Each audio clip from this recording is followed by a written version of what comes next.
Uno de los objetivos principales en un estudio de observacional transversal es medir la cantidad de enfermedad presente en la población. Para ello tenemos que tener en cuenta el muestreo realizado y la calidad de la prueba diagnóstica. En función de ello podremos calcular los resultados de medición de enfermedad. Indicaremos algunas diferencias metodológicas básicas entre los estudios de detección de enfermedad y de cálculo de prevalencia. En relación con el método de muestreo, en detección de enfermedad buscamos un método no probabilístico basado en criterios objetivos para aumentar la probabilidad de detectar un individuo infectado o enfermo en la población, mientras que en el cálculo de prevalencia el método de muestreo tiene que ser completamente probabilístico, es decir, todos los individuos de la población tienen el mismo riesgo de ser seleccionados para formar parte de la muestra. Para el tamaño de muestra son fórmulas diferentes. En el primer caso, además, se tiene en cuenta la mínima prevalencia posible y el tamaño de la población, mientras que para el cálculo de prevalencia se tiene en cuenta la prevalencia esperada de dicha enfermedad en la población y la precisión o error aceptado que hemos establecido. Y en la fiabilidad diagnóstica, en la detección de enfermedad, necesitamos usar una prueba con la máxima sensibilidad, es decir, que reduzca al mínimo el número de falsos negativos, mientras que para el cálculo de prevalencia lo que hace falta es conocer la sensibilidad de especificidad. Algunos conceptos matemáticos básicos que debemos conocer son: denominamos razón al cociente de dos números. Cuando esos dos números tienen distintas unidades, hablamos de un índice, es decir, por ejemplo, la concentración en miligramos litro. Esto nos permite resumir variables.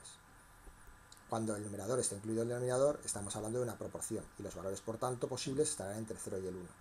Y por último, la tasa, donde el denominador es una unidad de tiempo y lo que nos indica es una velocidad. En general, la fórmula para establecer y medir la enfermedad es un cociente, una razón entre el número de casos, que estarán definidos en función de los resultados laboratoriales, las evidencias clínicas, síntomas y lesiones y evidencias epidemiológicas, dividido por una población en riesgo, es decir, los individuos de la población que pueden ser casos.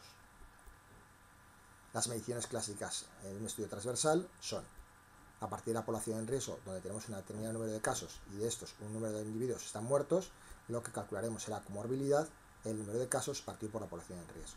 La morbilidad o prevalencia es una medida de la capacidad de la enfermedad para propagarse dentro de la población. La mortalidad sería el número de muertos partido por la población en riesgo. Y por último, la letalidad sería el número de muertos partido por el número de casos, es decir, la probabilidad de que un enfermo muera.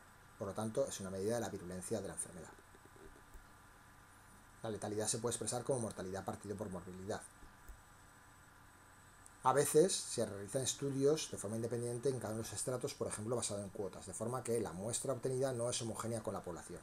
A pesar de ello, es posible conseguir un resultado global a través de la ponderación de los resultados utilizando o bien las frecuencias absolutas, el número de individuos en cada estrato, o bien las frecuencias relativas o la proporción de individuos en cada estrato, y los resultados de cada uno de los estratos. En este ejemplo, donde queremos calcular el peso promedio de una explotación, con reproductoras, 200 reproductoras de 190 kilos de peso, 700 lechones de 10 kilos de peso en promedio y 3.100 animales de engorde con 70 kilos de promedio.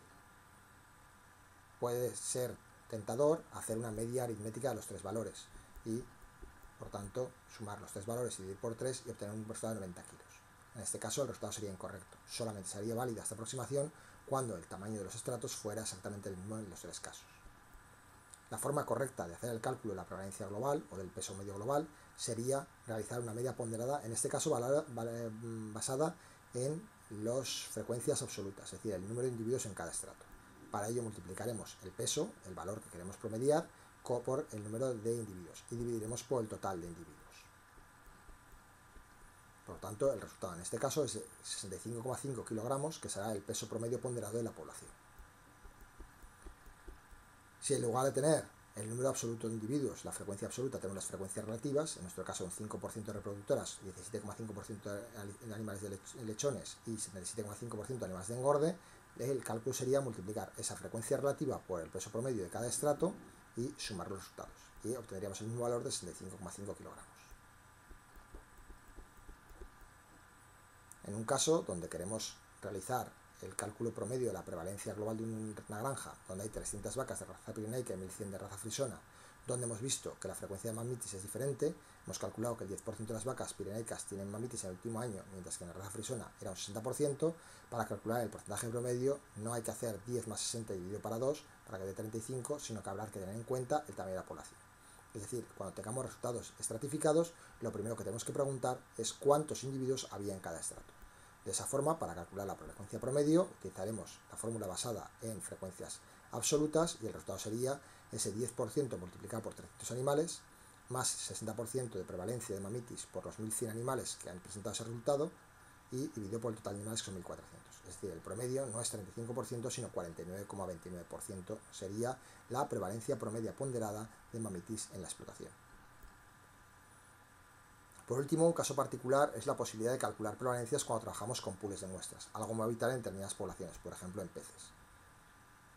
Para ello utilizaremos una fórmula donde tendremos en cuenta el total de pools procesados, el número de pools que han salido positivos y el tamaño del pool. Esta fórmula está pensada para pools de tamaño constante. Imaginemos que hemos cogido 50 pools de 5 truchas cada uno para hacer un diagnóstico vírico en cultivo celular, una estrategia de diagnóstico habitual en animales acuáticos. De este total de 50 pools han resultado 4 positivos a IPM, la necrosis pancreática infecciosa. Para estimar la prevalencia individual aplicaremos la fórmula anterior. Vemos que si lo que hacemos es dividir el resultado de pool positivo, lo que tendríamos es que un 8% de los pools han salido positivos. Es decir, el conjunto de muestras de 5 individuos procesados simultáneamente en cada muestra sale un 8%. Eso no es la prevalencia, esa es la frecuencia de pools positivos. La frecuencia individual, la prevalencia individual sería, tras aplicar la fórmula, de un 1,65%. Muchas gracias por su atención.